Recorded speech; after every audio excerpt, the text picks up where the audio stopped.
Welcome to CultureAlley Spanish. Hola, this is Español Lesson 7. Let's start by going over some of the key verbs that you learned in the last lesson again. Do you remember that to walk is caminar? To study translates to estudiar. To teach becomes enseñar. To work is translated to trabajar. To ask is preguntar. To take becomes tomar. And lastly, to answer translates to contestar. Let's revise the forms of regular verbs ending in AR. So let's revise and take a note of how verbs change their forms. With yo or I, AR ending changes to O. For plural form nosotros or we, AR becomes amos. Informally, for tú or you, AR changes its form to AS. In its plural form, vosotros, we have the ending ais. Formally, for usted, AR changes to A. And for ustedes, to AN. Similarly, as we saw in third person singular, that is él or ella, the ending AR becomes A.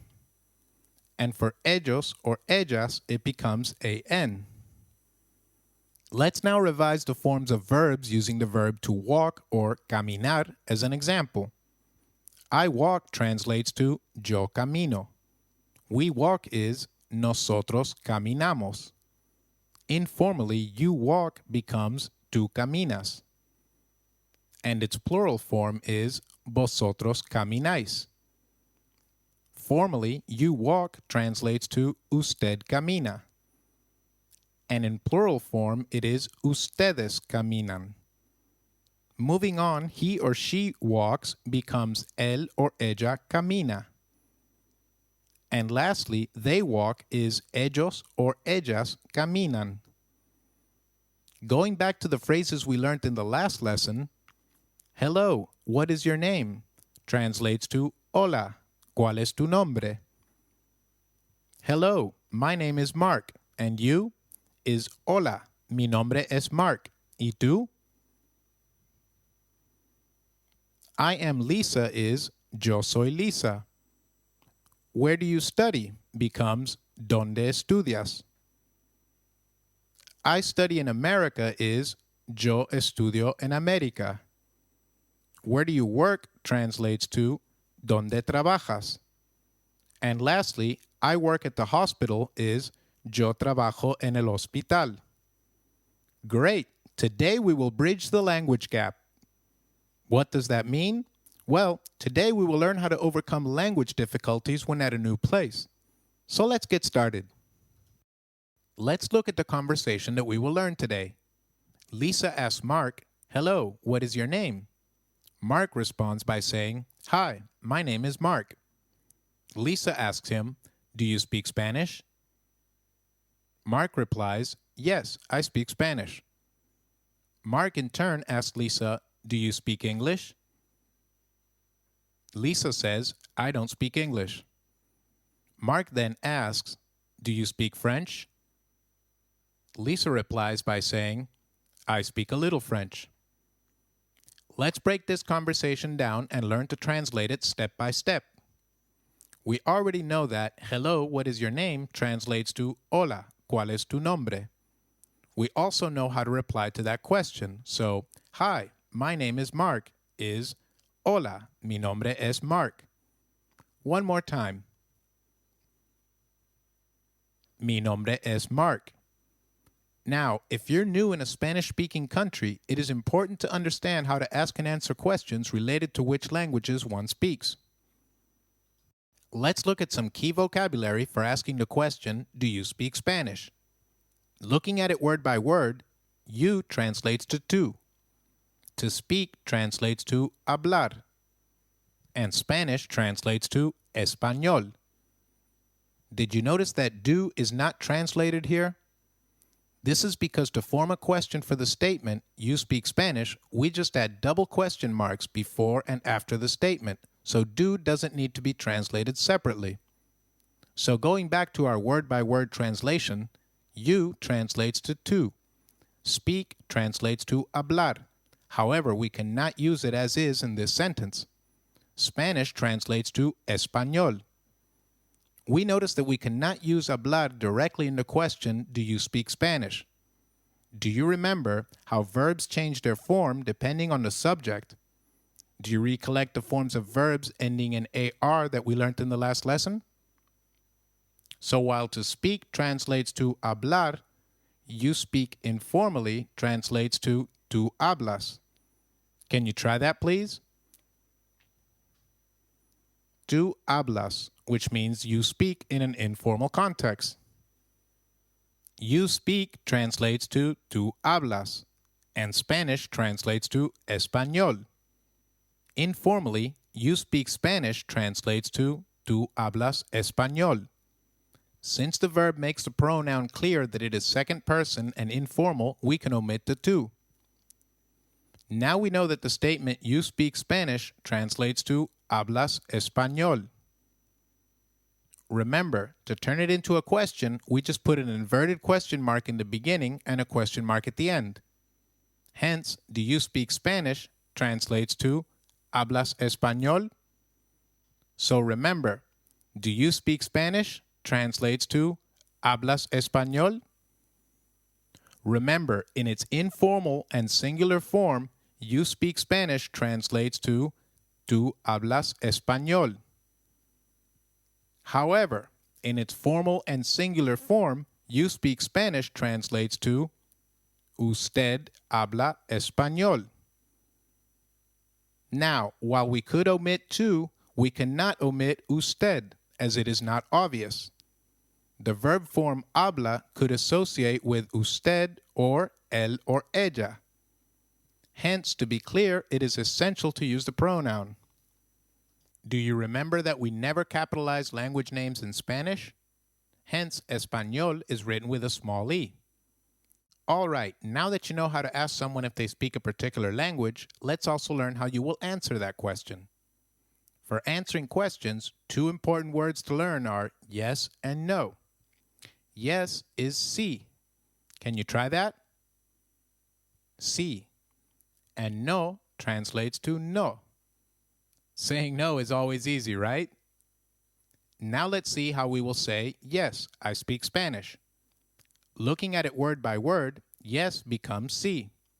I speak is yo hablo, and Spanish translates to español. Did you notice that to speak translates to hablar, but I speak translates to yo hablo? Hence, yes, I speak Spanish translates to sí, hablo español. Try that, please. Sí, hablo español. Moving on, do you speak English becomes hablas inglés? Can you try that? Hablas inglés? I don't speak English translates to no hablo inglés. Try saying that, please. No hablo inglés. Remember, I speak English translates to hablo inglés, and I don't speak English translates to no hablo inglés. To create the negative form of any sentence, just add no before the verb. Similarly, do you speak French translates to hablas francés? Try saying that again. Hablas francés? Let's respond to that question by saying, I speak a little French. A little of translates to un poco de. Can you say that, please? Un poco de. Hence, I speak a little French translates to hablo un poco de francés. All right, now try some phrases yourself. How will you say, I speak German? Hint, German translates to alemán. Is it hablo alemán? Or tú hablas alemán? Or is it no hablo alemán? Your time is ticking. I speak German translates to hablo alemán. Did you get that right? Now try saying, do you speak Italian? And assume an informal context. A hint here is that Italian translates to italiano.